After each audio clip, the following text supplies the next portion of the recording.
A história de hoje tem o título Lá Vem a Chuva.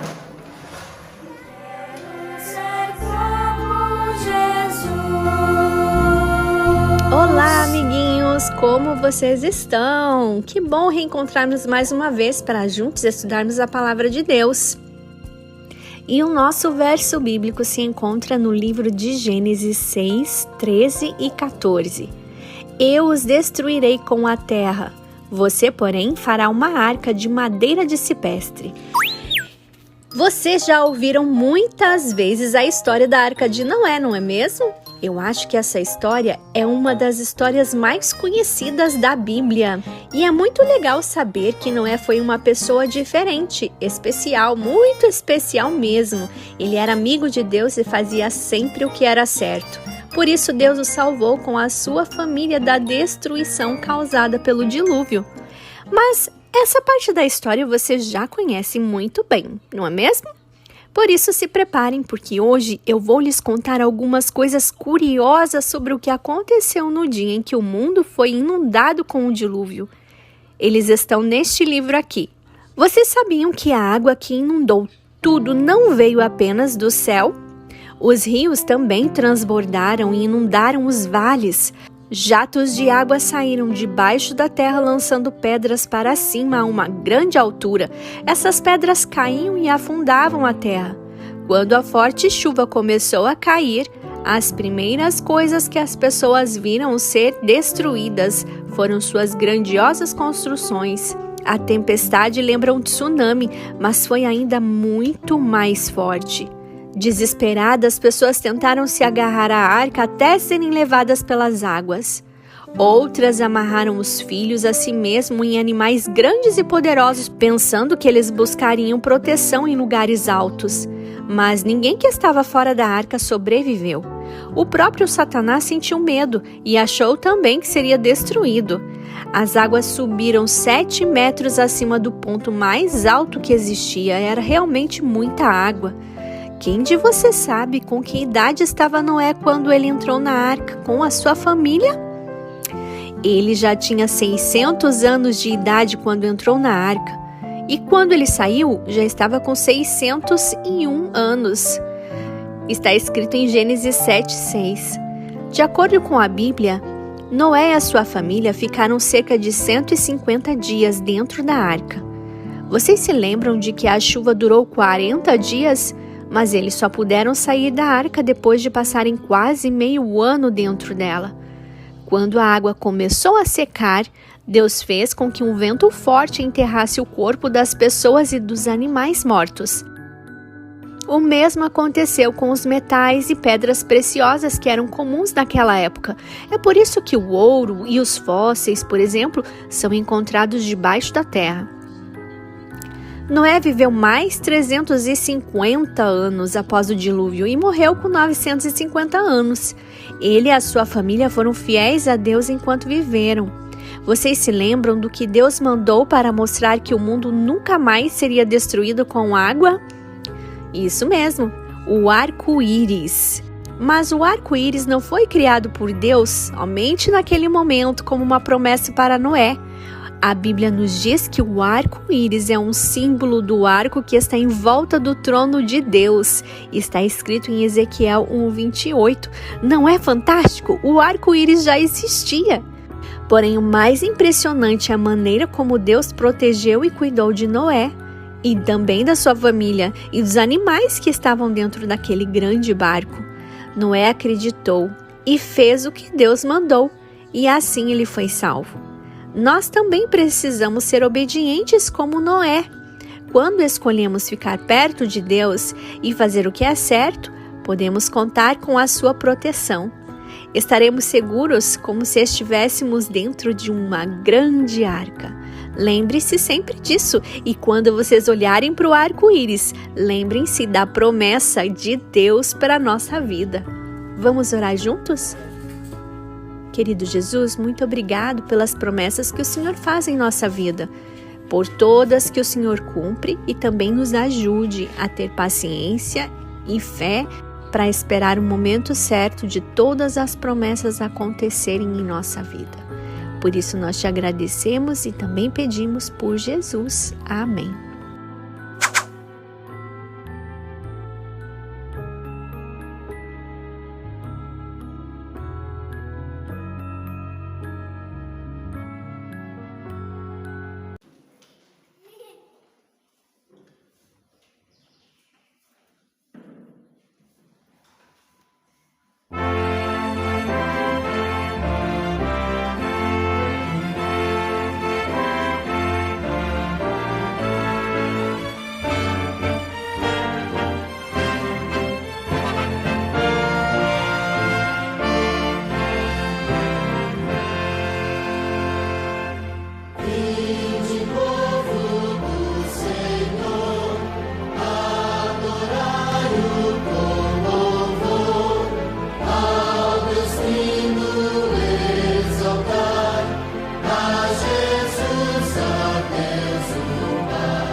Amém.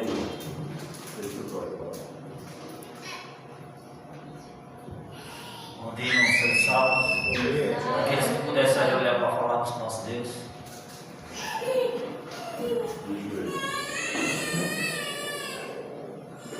Senhor Deus, nosso Pai, somos gratos a Ti, Deus, por mais um sábado que o Senhor nos concede. Por mais um dia, Pai, estar na Tua casa para Te adorar. Aceita, Pai, a nossa adoração. Perdoa nossas falhas, nossos pecados. Vencer, Pai, com cada família aqui representada. Toma aqueles também, Pai, que não puderam vir, que o Senhor seja com cada um deles. Também, Pai, derrama o Teu Santo Espírito sobre o pastor que irá passar a mensagem para nós. Que o Senhor use e o que ele falar, Pai, que o Senhor entre na nossa mente e que o Senhor nos ajude a praticar. Guias, Pai, sempre no Teu caminho, guarda ele de todo mal. Então, pedimos e agradecemos. Em nome de Jesus. Amém.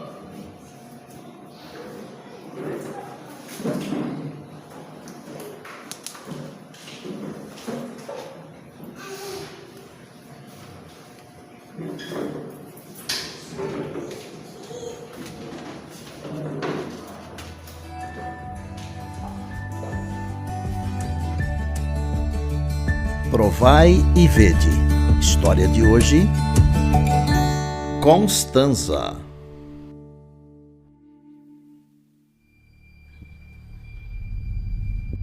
O que foi, filha? Papai, olha. Papai, olha. Parece que ela não quer que a gente fique triste. Filha, meu amor, tranquila. Tudo isso vai passar. Não se preocupe.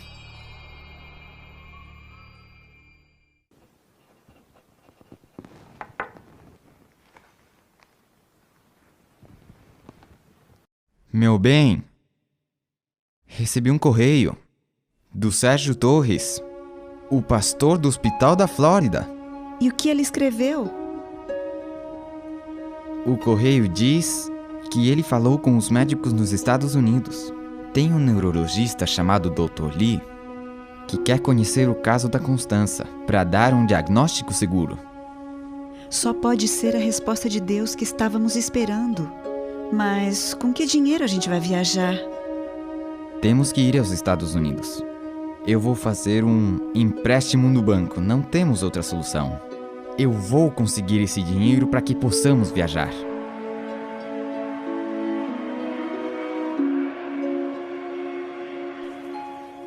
Doutor, nós estamos preparados. Pode nos dizer a verdade. O que está acontecendo com a Constança? A sua filha tem a síndrome de West. Essa doença se caracteriza por crises epiléticas esporádicas que se desenvolvem com maior frequência em crianças.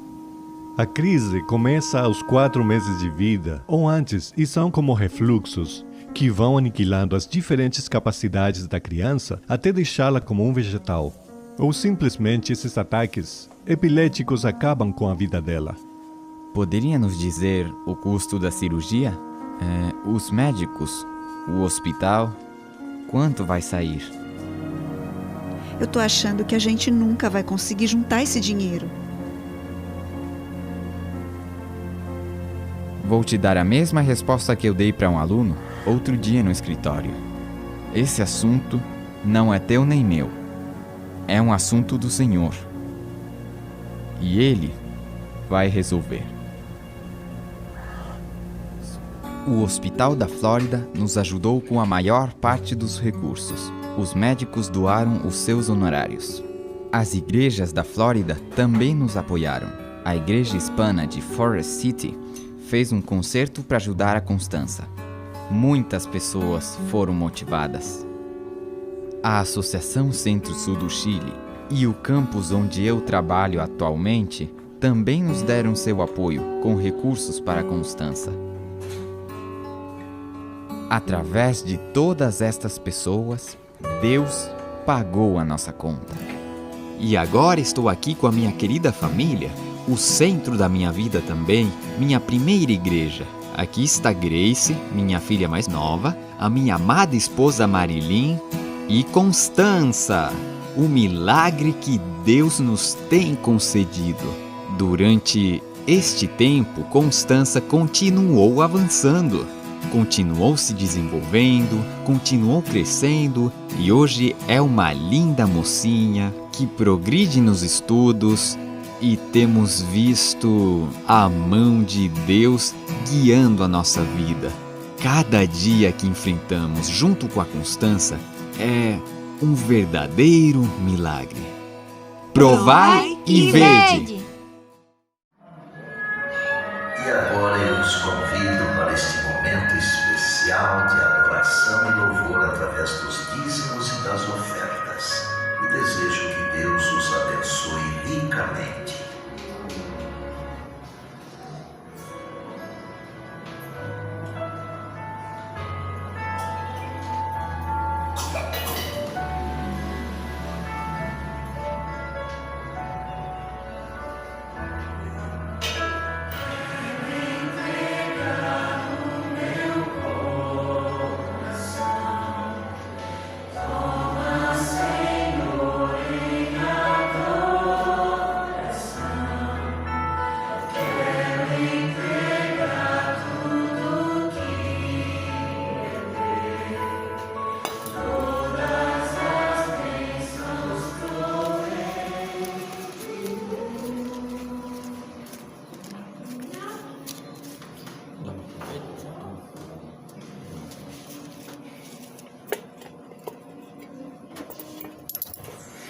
Bom dia mais uma vez para vocês. Bom ter o privilégio de voltar aqui. Enquanto a gente estiver em Campina, 2, 3, 4, 5, 10 anos, 15 anos, né? Amém? A gente sempre vai dar um jeitinho de passar por aqui. Abra sua Bíblia. Deixa eu ver aqui o horário. Abra sua Bíblia no segundo livro dos Reis. O segundo livro dos Reis, capítulo 5. A gente vai encontrar aqui uma reflexão sobre uma história de um rapaz que foi muito importante. E a gente consegue tirar aqui lições também fantásticas para a gente. Segundo livro dos Reis, capítulo 5, a gente vai ler aqui e refletir um pouquinho sobre a história de Naamã. Uma história que você já conhece muito bem. Acredito que não tem nenhuma dúvida sobre essa história, mas essa história traz uma lição que vale a pena para a gente hoje. Antes de a gente começar a ler, eu gostaria de agradecer as orações de vocês, né? Graças a Deus fiquei bom aí do Covid. Ainda não estou 100%, porque fica sempre uma sequela, né? Um pouquinho assim, então a sequela que ficou foi um pouquinho de tosse, mas graças a Deus está melhorando a cada dia. Já estamos aí com mais de 10 dias, né? Quase 15 dias, eu acho, ou 15 dias. Então, muito obrigado mesmo pelas orações. Vamos falar com Deus mais uma vez e aí a gente parte para a leitura da Bíblia. Oremos. Querido Pai, te agradecemos porque temos aqui o privilégio de termos a Tua Palavra em nossas mãos. A Tua Palavra em nossas mãos queremos abrir agora, na verdade já abrimos, mas antes de começar a ler, a refletir, a meditar nessa história dessa manhã, queremos que o Senhor ilumine as nossas mentes para que a gente consiga entender e colocar em prática. Assim pedimos, agradecemos, em nome de Jesus. Amém. Gente, na história de Naamã, a partir do verso 1, começa assim: Naamã, comandante do exército do rei da Síria, era grande homem diante do seu senhor e de muito conceito, porque por ele o Senhor dera vitória à Síria. Era ele herói da guerra, porém leproso. Saíram tropas da Síria e da terra de Israel, levaram cativa uma menina, que ficou ao serviço da mulher de Naamã. Vamos parar por aqui. A gente vai começar a ler a história de Naamã por blocos. Eu separei aqui e esse é o primeiro bloco que eu quero chamar a atenção para a história de Naamã. Quando a gente pega aqui nesse primeiro bloco da história de Naamã, a gente começa a conhecer quem era um pouquinho Naamã. A gente entende que ele era o comandante, não é isso? Do exército do rei da Síria. Ou seja, a primeira coisa que a gente começa a perceber na história de Naamã é que ele era uma pessoa de status o quê? Importante. Ele era uma pessoa de status importante, um comandante, ou seja, a gente consegue perceber que um comandante, pelo menos dá a entender que um comandante não é qualquer pessoa também em porte físico, digamos. Ele é uma pessoa que tem uma consistência física melhor, não é isso, atleta? Um comandante tem que pelo menos correr uns 20 km ou 30 km junto com o irmão Manuel. Ele tem que pelo menos fazer isso para ser um comandante do exército, porque senão não vai valer a pena. Ou seja, o cara estava envolvido com guerra constantemente. Ele tem que saber correr, né? Tem que saber correr, tem que saber usar uma arma, tem que saber fazer um montão de coisa, de aptidão física, para ele conseguir ser um comandante. Então, ou seja, uma pessoa de grande status na nação dele, na região dele, na cultura dele, um cara que deveria ter muita saúde para exercer aquela função, mas infelizmente ele estava o quê? Leproso. Ou seja, a primeira coisa que a gente percebe é que não valia de nada ele ser o que era, ter o que tinha, a função que tinha, ou fazer o que conseguia fazer antes da lepra, ou até no início da lepra, mas, ou seja, ele era leproso, ou seja, rapaz, não valia de nada. Sabe o que é de nada? Ele era tudo isso, mas era leproso. Aí eu paro para me colocar agora no lugar de Naamã. E quando eu me coloco no lugar de Naamã, eu também fico apreensivo. Por quê? Porque era uma doença, principalmente naquela época, que não tinha o quê? Que não tinha cura. Então, ou seja, eu me colocando no lugar de Naamã, eu penso assim, rapaz, eu estou no status, eu tenho certa posição, eu faço tanta coisa, eu consigo fazer tanta coisa com as minhas mãos, executar tudo o que o meu rei pede, mas infelizmente agora eu estou doente e é uma doença que não tem cura. Não tem como não ficar desesperado. E eu imagino também a posição do rei, porque se ele era comandante do rei, estava ali como sendo o braço direito do rei da Síria, talvez o rei da Síria também se encontrasse em um momento de preocupação, ou pensando assim, pense agora em um problemão. O meu comandante, ele está doente, não tem cura, e eu vou perder o meu comandante de guerra, que traz vitórias e mais vitórias para mim. Ou seja, o rei também deveria estar em uma posição de preocupação. Aí do nada aparece uma solução na vida de Naamã. Vamos continuar a leitura.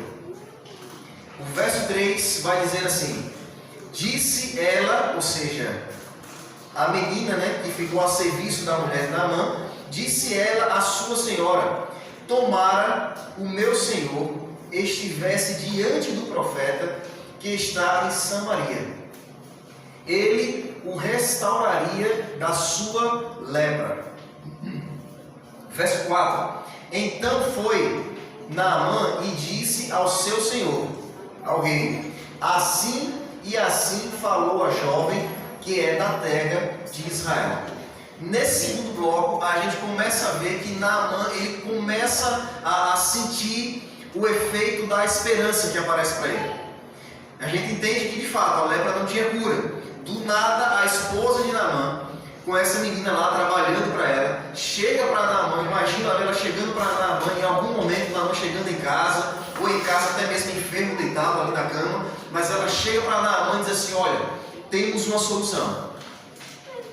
A menina que trabalha com a gente disse agora para mim que existe um homem de Deus lá em Samaria que tem certeza que consegue curar você.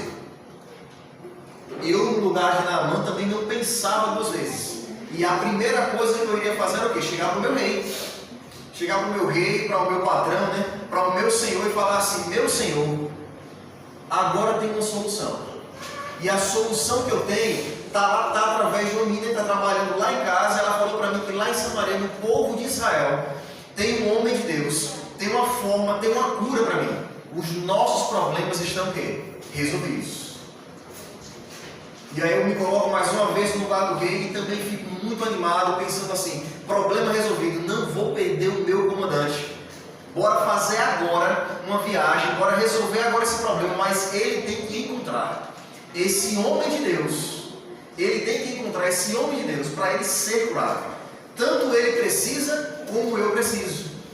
O rei pode ter pensado, eu me colocando pelo menos no lugar do rei. Avançando aqui no próximo verso, a gente encontra a atitude do rei da Síria logo depois que Naamã foi conversar com ele. E no verso 5, a narrativa continua dizendo: respondeu o rei da Síria: vai, anda, e enviarei uma carta ao rei de Israel. Ele partiu e levou consigo 10 talentos de prata, 6.000 ciclos de ouro e 10 vestes festivais. Vamos parar por aqui. Não, vamos avançar para o verso 6. E aí eu faço algumas observações.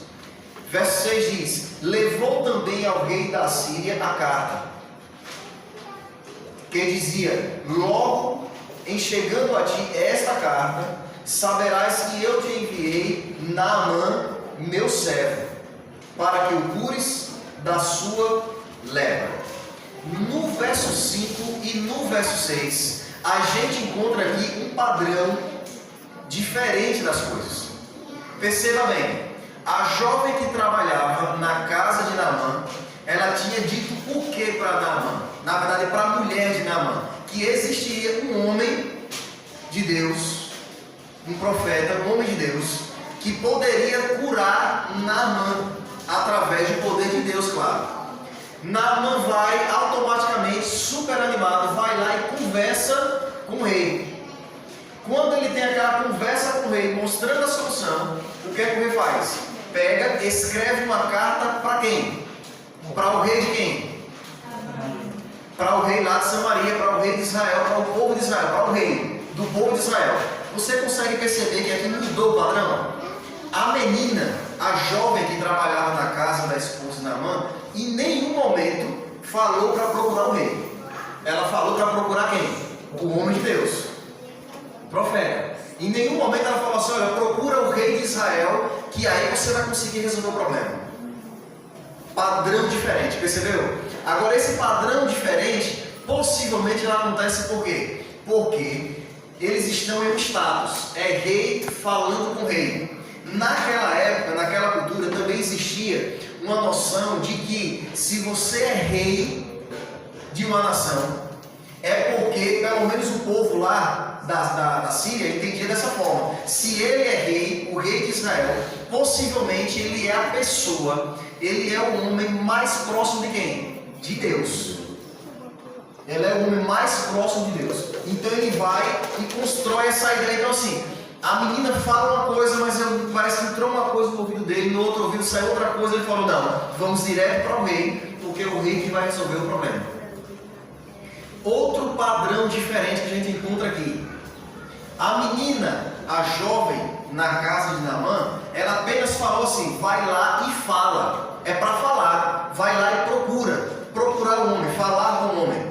Em nenhum momento ela disse assim: olha, leva dinheiro, leva prata, leva ouro, leva roupas. Mas um padrão diferente na cabeça do rei e na cabeça de Naamã é como se ele estivesse entendendo que, por não conhecer o nosso Deus, ele pensava que eu preciso fazer algo, eu preciso dar algo para esse rei, para que eu consiga obter o quê? A cura. Padrão também de quem se encontra em grande status. Não tem problema em ser rico, não tem problema estar em um status na sociedade que esteja elevado de muitas pessoas. Não há um problema, pode até ser uma bênção. Mas parece que na vida de Naamã e na vida do rei dele, do senhor dele, do rei da Síria, parece que esse padrão estava agora influenciando para que Naamã conseguisse a cura. A cura até mesmo de forma simples. Então olha só, o rei já muda o padrão, quer falar com outro rei. E além de falar com outro rei, quer levar prata, quer levar ouro e quer levar vestes. E aí ele diz ao rei: olha só, você vai estar recebendo o meu servo. Naamã e o rei de Naamã, o rei da Síria, mudando o padrão do que foi solicitado para eles. Verso 7 agora.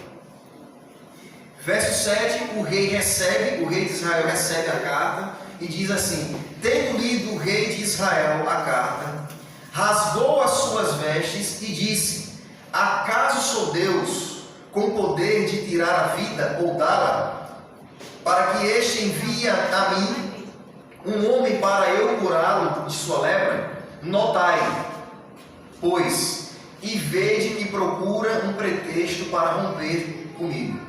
O padrão estava tão diferente porque o Deus de Israel, o rei de Israel, ele conhece o seu Deus. E ele sabe que o único que pode prover milagres, o único que pode prover a cura na vida de Naamã é quem? É Deus.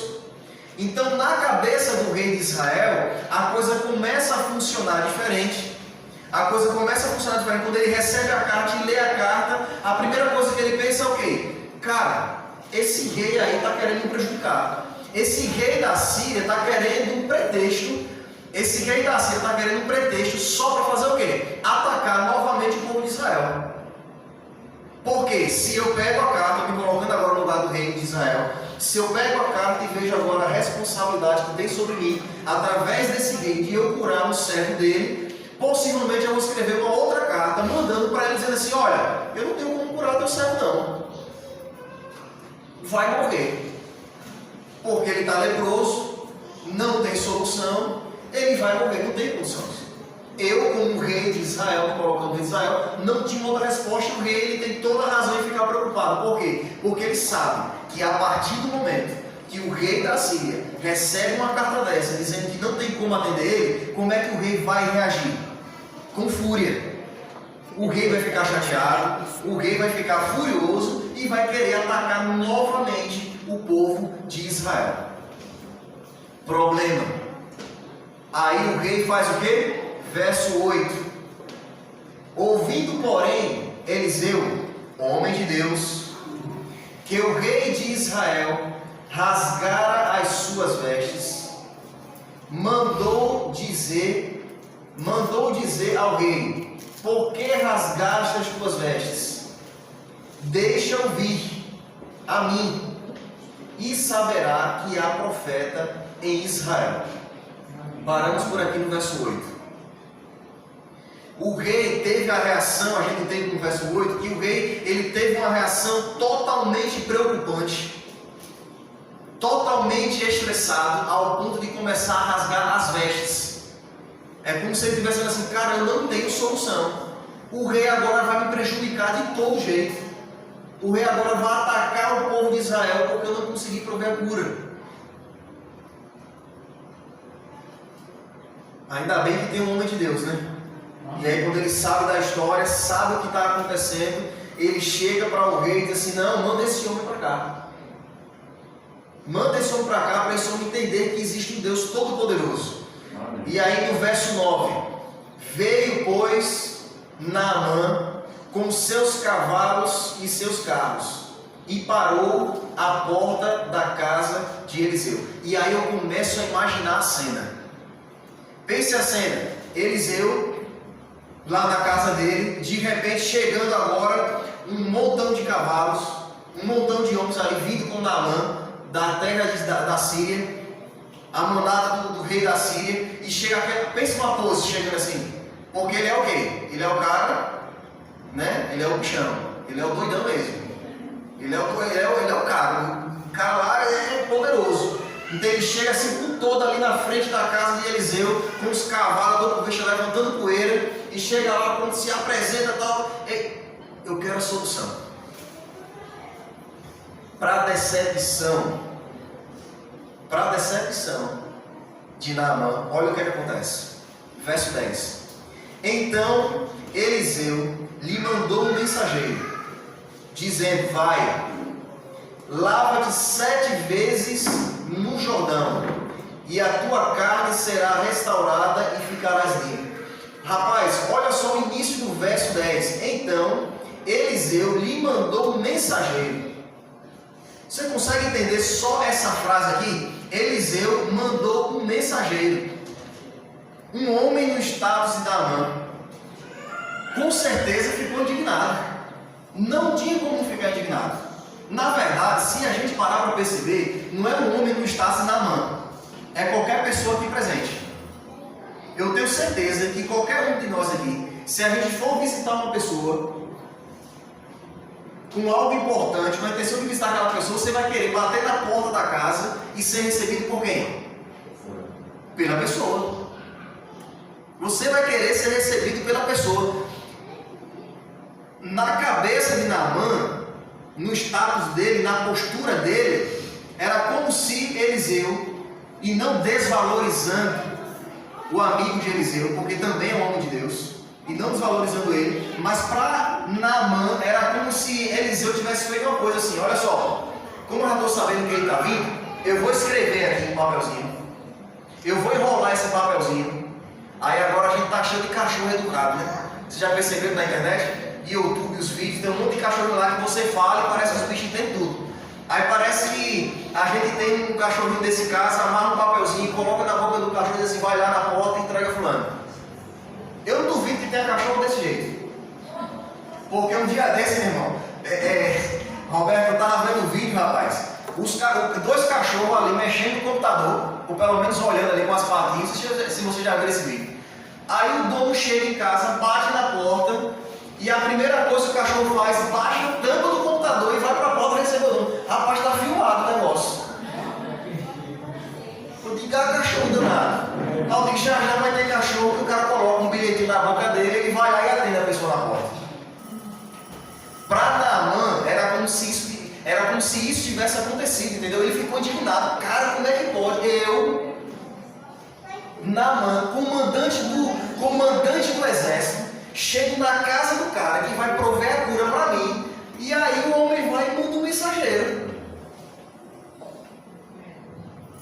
Bora avançar. Verso 11, não é isso? Verso 11. Naamã, porém, muito se indignou. É claro, né, Naamã? Ficou chateado. E se foi, dizendo: pensava eu que ele sairia ter comigo, posseia de pé, invocaria o nome do Senhor, seu Deus, moveria a mão sobre o lugar da lepra e restauraria o leproso. Olha o padrão que existe na cabeça de Naamã. Ele não aceita, meu irmão. Ele fica indignado, Manuel. Ele fica indignado porque ele queria ser recebido pelo cara. Ele está dizendo aqui, ele queria ter sido recebido por Eliseu, pelo nome de Deus. E eu acho que ele queria uma cena bonita também na frente de todo mundo. Porque ele queria que Eliseu aparecesse na porta, levantasse a mão para o céu, balançasse a mão assim na ferida. Para Eliseu ser curado, para Naamã ser curado, na cabeça dele, parece que ele precisava de algo extraordinário. Parece que algo extraordinário deveria acontecer para que a cura ela fosse promovida para ele. O cara não estava muito humilde, não. Ou ele não estava muito humilde, ou ele tinha esse padrão por viver o que vivia. Primeiro que ele não conhecia Deus de Israel. Ele conhecia, os deuses da Assíria funcionavam como? Os deuses da Assíria funcionavam assim: eu tenho que fazer algo para receber algo. É o Deus do mar, é o Deus do rio, é o Deus da terra, é o Deus do vento. Eles precisavam fazer algo para receber alguma coisa, para receber a bênção. Então Naamã, ele tinha um padrão diferente na cabeça dele, não sabia quem era e como funcionava com o Deus de Israel. E aí ele fica indignado. Ele fica indignado também não só com a ação de Eliseu. Ele também fica indignado com o que Eliseu pede. Olha só, no verso 12 ele diz: não são, porventura, Abana e Fafá, rios de Damasco, melhores do que todas as águas de Israel? Não poderia eu lavar-me neles e ficar limpo? E voltou-se e se foi com indignação. A prova de que Naamã estava esperando fazer algo extraordinário se encontra no próximo verso. Viu, Manuel?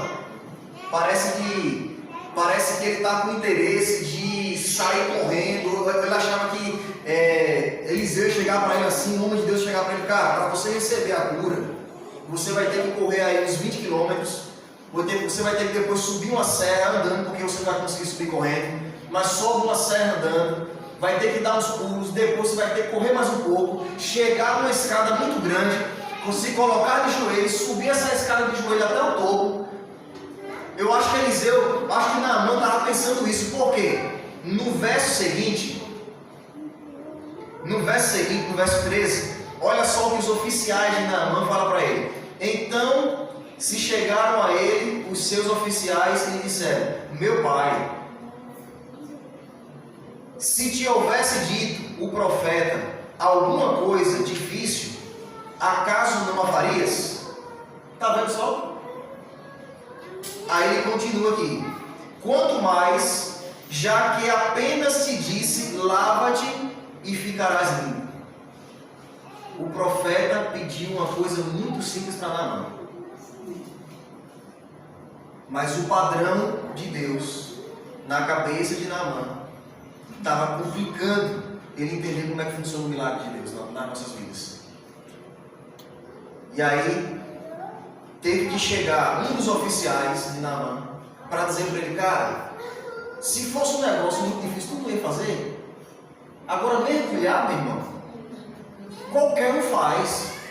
Se eu fosse esse oficial, chegava para Naamã e falava assim: meu irmão, até minha avózinha de 100 anos, ela mergulha. Custa, meu irmão, tu fazer isso. Uma criança faz isso. Qualquer pessoa faz isso. Custa, meu irmão, tu mergulhar. Não vai fazer nem calo na mão mergulhar. Não vai perder nada. Teve que chegar um oficial. Para falar desse jeito na mão, que é para Naamã entender assim: realmente, é um negócio simples, eu vou lá e vou tentar. Aí a gente avança. Então desceu, verso 14, então desceu e mergulhou no Jordão 7 vezes, consoante a palavra do homem de Deus.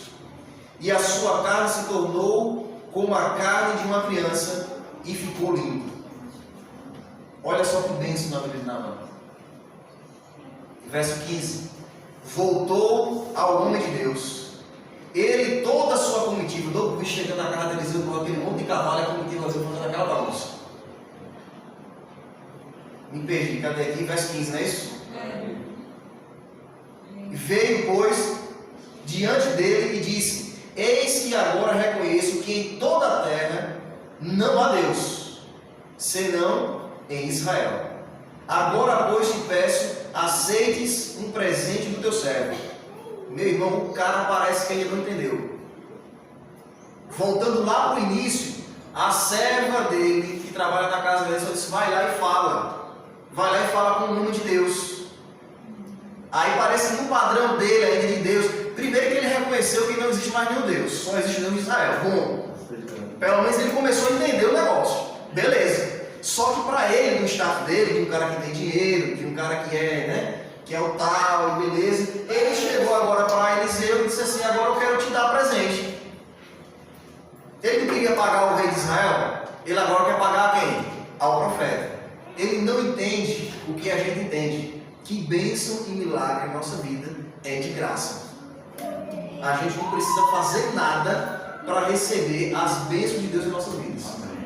Deus, ele é bondoso demais para Ele dar as bênçãos dele dessa forma. Eu não preciso fazer algo.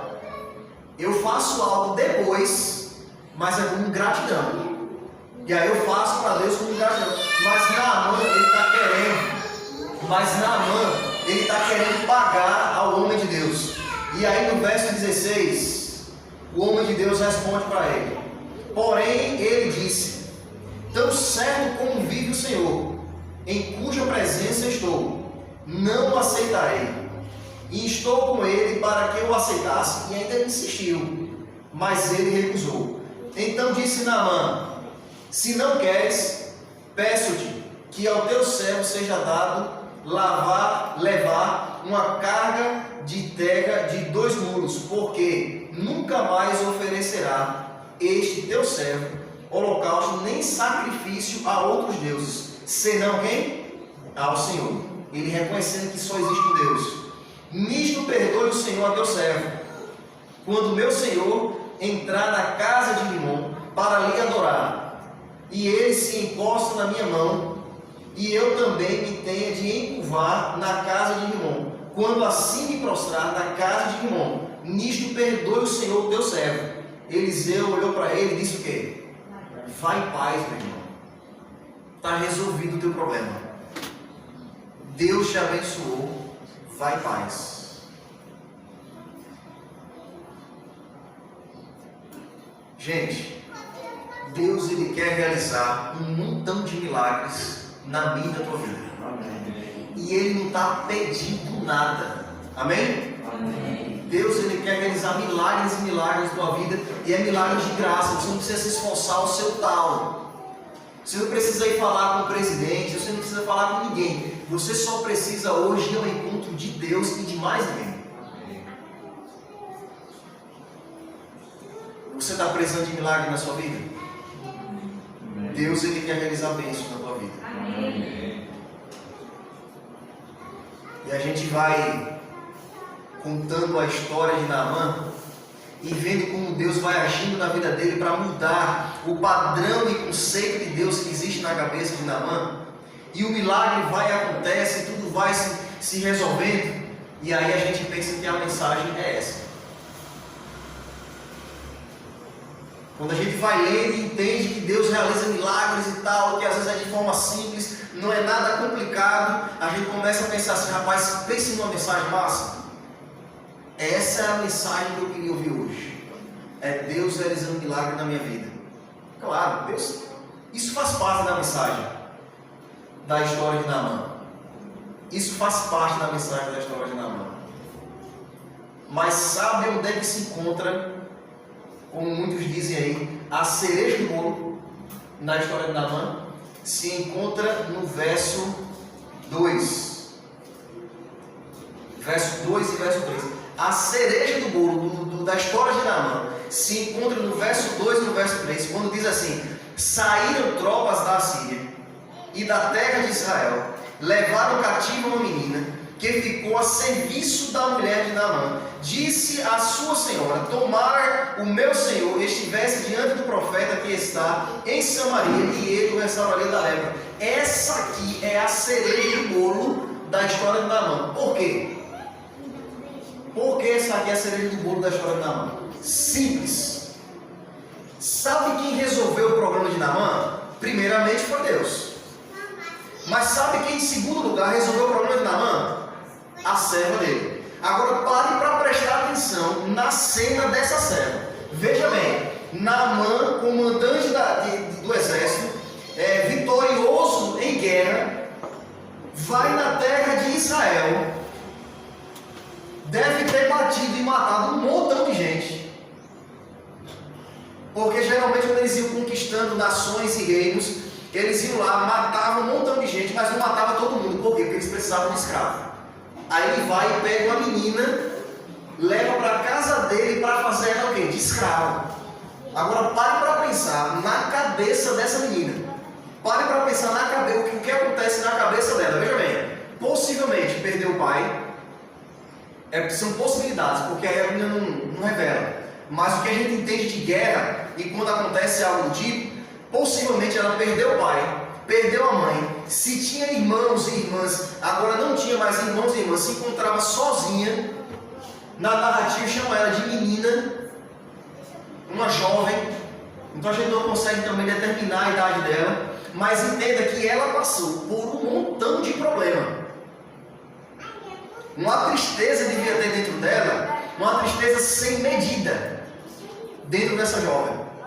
E aí ela está trabalhando na casa do cara que agora está leproso. Aí ela vai e faz o quê? Ajuda o cara. Essa é a cereja do bolo da história de Naamã. Será que eu e você ia fazer a mesma coisa? Eu me coloquei no lugar da serva também, assim como me coloquei no lugar de Naamã e do rei da Síria. E quando me coloquei no lugar da serva de Naamã, meu irmão, mas pense numa raiva. Perdi a mãe, perdi o pai, perdi os irmãos, perdi minha família, perdi os meus amigos, não me encontro mais na minha terra com o povo de Deus, com o meu povo, tirou da minha zona de conforto, eu estava vivendo bem com o povo de Deus e com Deus, para passar por isso. Meu irmão, eu me coloquei no lugar dela pensando isso, eu fazia a questão de passar do lado do cara com lepra e dizer assim: eu quero ver mais um dedinho caindo. Tá ligado? É sério, irmão. Imagina aí, pegou lepra, né, safado? Bem feito. Eu quero ficar dedinho por dedinho. Imagina aí, eu quero ficar dedinho por dedinho. Eu quero que caia o dedinho, caia a unha, vá caindo depois a orelha, caia o nariz, caia a outra orelha, caia depois os olhos. Meu irmão, eu quero que você se quebre todinho. Eu até sei quem pode curar, mas quem avisa é outro. Meu irmão, quem avisa é outro, meu irmão. Eu quero que se quebre mesmo. Tá conseguindo entender?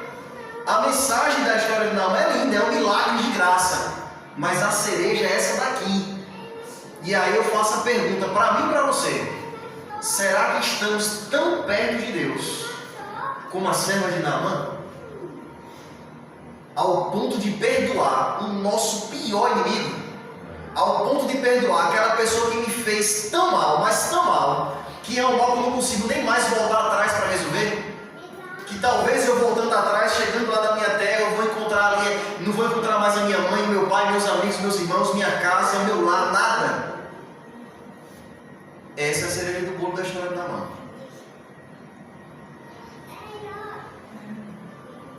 A serva agiu de uma forma inexplicável. Em vez de ela olhar para o cara assim, detonar com a vida do cara, ela olhou para ele assim e falou: não, ele merece a cura. Ela devolveu com amor em vez de devolver com raiva.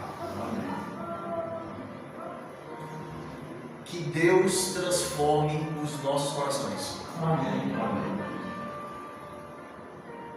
que a gente se coloque à disposição do Espírito Santo para lutar todos os dias, para se parecer com a serva de Naamã, para perdoar, para ajudar as pessoas, independente de quem elas são ou do que elas façam. Louvado seja Deus pela vida da jovem e serva de Naamã. Eu queria saber o nome dela, mas a Bíblia não fala o nome dela. Seria bom saber o nome dela, né? Mas quando eu chegar no céu, pela graça de Deus, que eu também não sou merecedor, ela é uma das pessoas que eu quero conhecer e vou chegar para ela assim: bicha, tu é doidona, velho. Porque tu perdoou o cara desse jeito.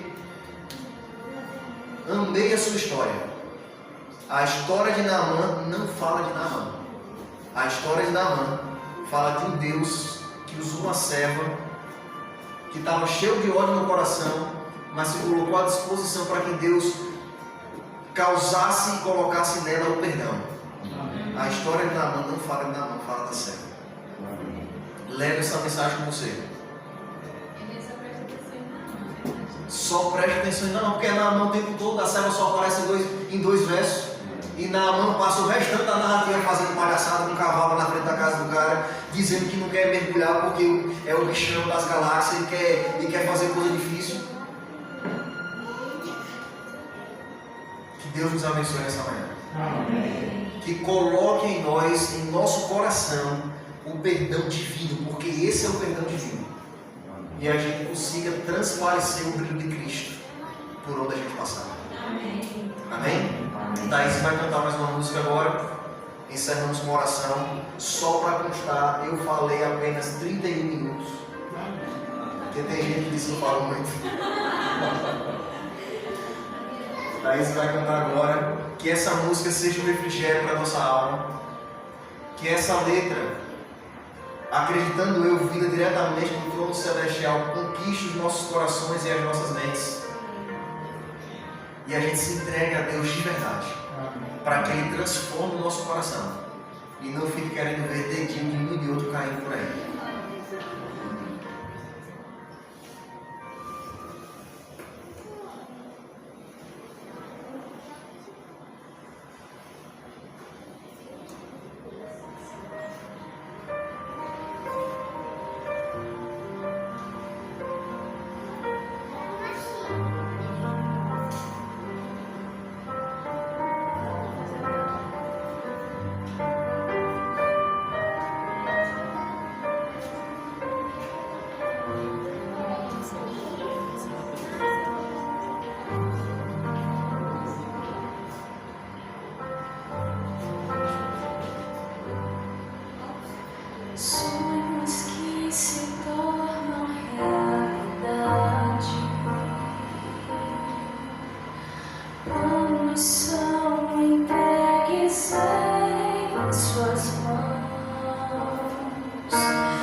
olhos e arrancar toda culpa do coração.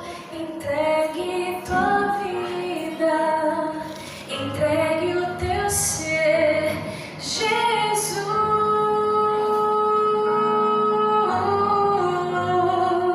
Um milagre em você, Jesus, um milagre em você, Jesus, um milagre. Entregue tua vida, entregue o teu ser, Jesus.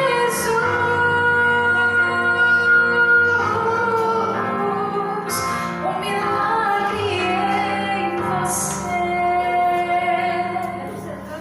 Entregue tua vida, entregue o teu ser, Jesus.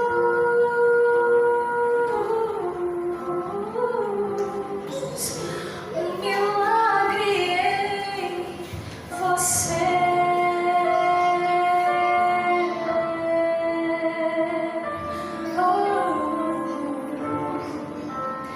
Um milagre em você.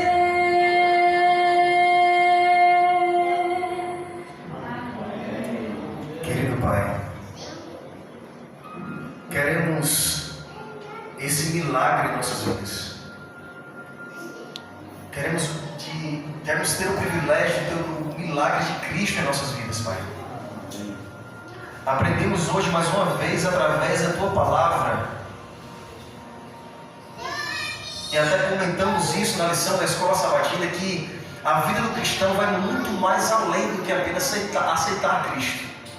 Aceitar Cristo é o primeiro passo, mas depois desse primeiro passo, Pai, precisamos ter comunhão contigo, para que através dessa vida de comunhão a gente consiga se tornar igual a serva da casa de Naamã.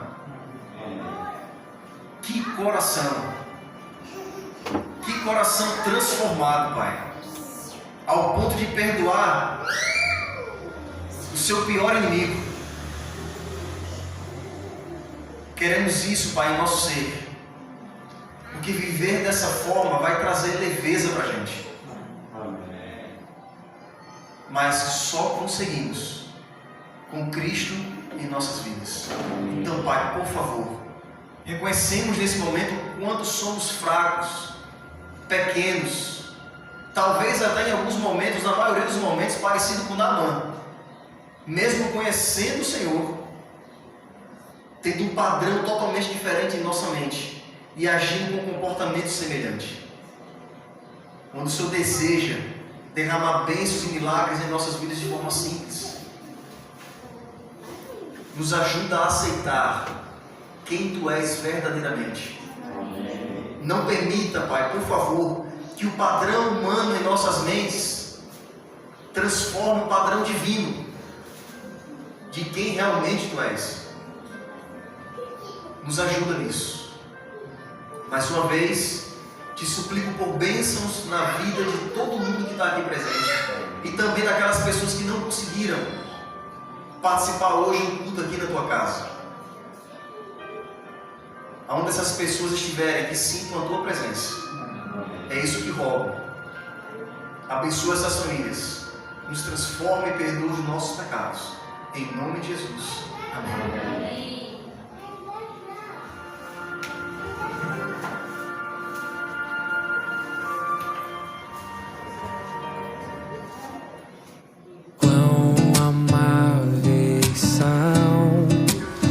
Os Teus tabernáculos,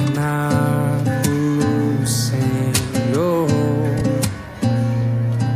minha alma suspirar e desfalece pelos átrios do Senhor. O pardal encontrou uma casa e a andorinha um ninho para si. E eu os Teus altares, e teus altares. Bem-aventurados são os que habitam na tua casa e te louvam sem parar, pois um dia nos teus átrios vale mais que mil em qualquer outro